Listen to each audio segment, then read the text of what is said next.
কালো প্যান্ট, কালো জুতা, গোলাপি শার্ট, গলায় কফি রঙের টাই, হাতে ঘড়ি, পকেটে কলম, চোখে হালকা ফ্রেমের চশমা। মাঝারি গড়নের স্বাস্থ্যের এ লোকটিকে ঘিরেই ফুটপাতে জমে আছে জটলা।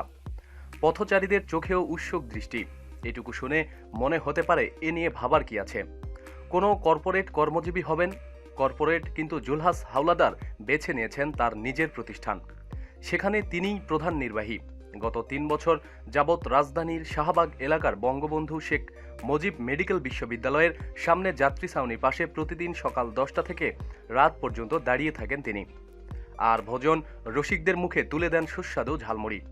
তবে জুলহাস মোটেও বিব্রত নন। তার বক্তব্য, বাংলাদেশ এগিয়ে গেছে, আমি কেন পিছিয়ে থাকব। আমার বাবা ছিলেন মুক্তিযোদ্ধা, বঙ্গবন্ধুর ডাকে জীবন বাজি রেখে এ দেশ স্বাধীন করেছেন।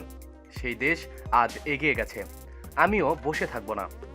প্রতিদিন সব খবরাখবরের জন্য সাথেই থাকুন এবং সাবস্ক্রাইব করুন। ধন্যবাদ।